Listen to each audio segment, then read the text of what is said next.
Altamir here again, and we are going to be going over a forum post made by Kevin, a community manager on the official Elder Scrolls Online forums. And as you can see, it is about the January roadmap. So we're going to get kind of a look on what's going on for 2025 early on. And he did make other comments in this forum that I will be going over as well. I'm going to try to do these in order.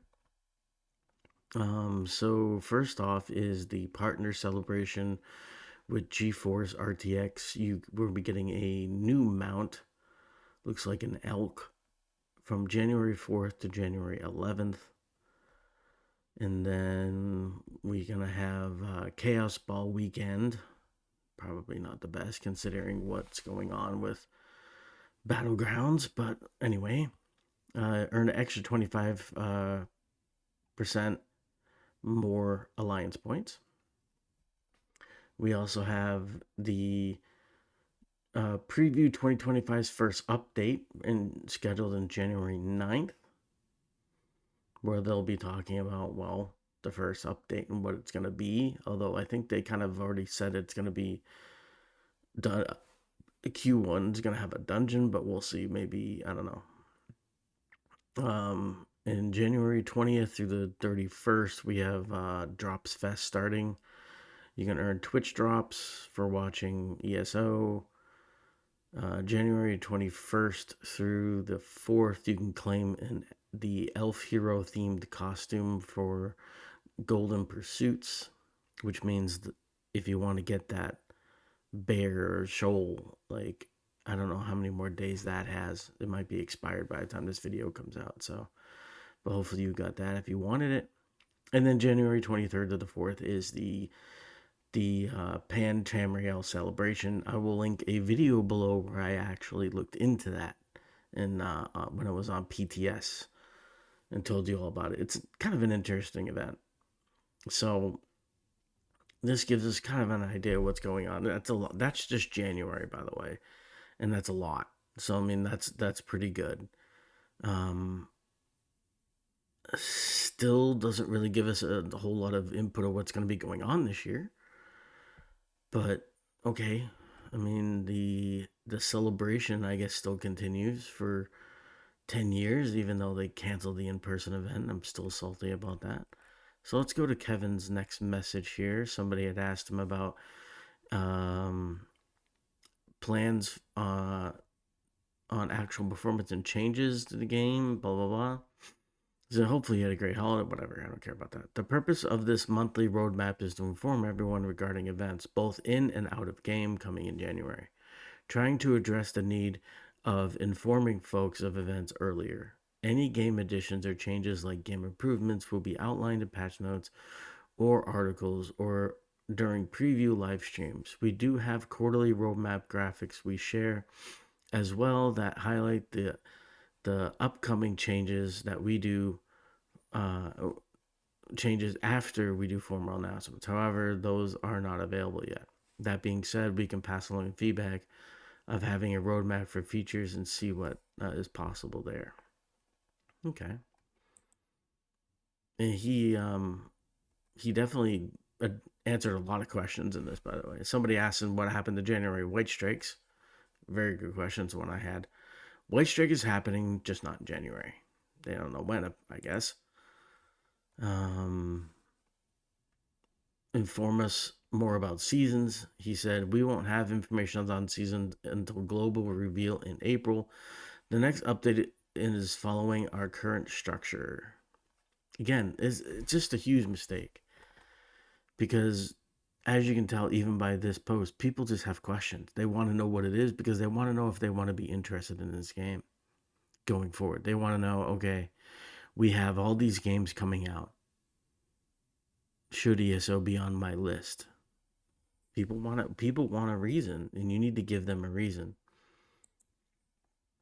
All right, this guy asked about the January 9 live stream. Just had a lot of questions overall. Unless shift between now and then happened, 1 p.m. Eastern should be accurate, but we will have an official article for the stream next week confirming.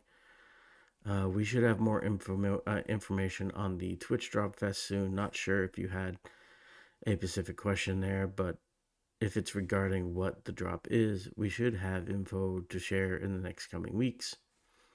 We can pass feedback on about the event and Golden Pursuit overlap. We know that some folks like the overlap, but we will share this because this over. I guess some people don't like overlap. I don't see the big deal on it, really. Like, who cares? Pick your fights, people. All right. Totally understand your sentiment. The work around future content is still being worked out, so it would be misleading to announce specific details regarding seasons before we are ready to talk about it. Because if things shift, we would like to avoid having incorrect information or cause confusion. Also, forgot to note that we'll pass the thoughts on to the team. We know others feel this way as well. Not sure if things will shift, but we will address it and see if anything is possible there. This was to an earlier question. And this is talking about a new set of dungeons. The live stream next Thursday will provide clarity to your question. Can't answer that right now since we have plans for discussing update 35 content. Well, people already did spoil it, I think, in another answer, but whatever. This person also asked, they had questions about the letter asked in the forums, blah, blah, blah, blah. We're going through and looking to see what can be addressed before April. Some of the team is also out for the holiday still, so we will circle back as a team later next week. Yeah, this is just talking about what I've been talking about, which is just give us more information.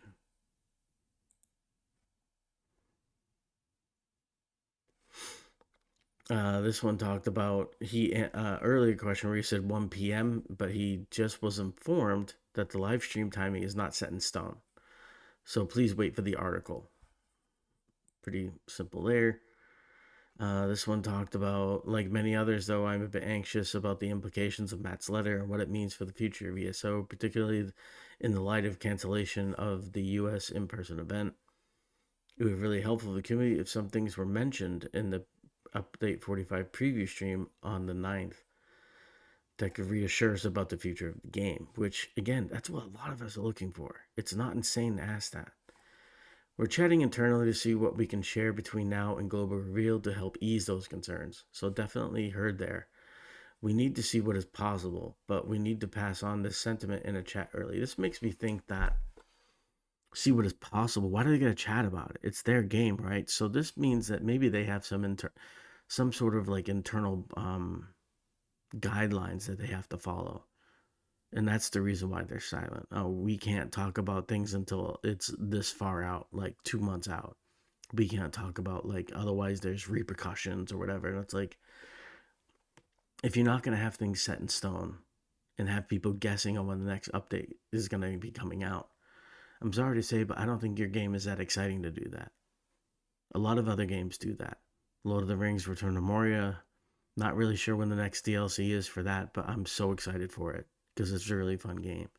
And Shrouded just landed update 4. I'm still playing through it. It's a lot of fun. I can't wait for update 5, and I have no idea when it's coming out. It's just stuff like that. ESO is not exciting enough to do that. And I think that is the last staff comment. So, I don't know. There's a lot of concerns. They really need to address things. They need to give us more information. But that's the roadmap for January 2025. Are you excited? Are you not? Let me know in the comments below. And thank you for watching.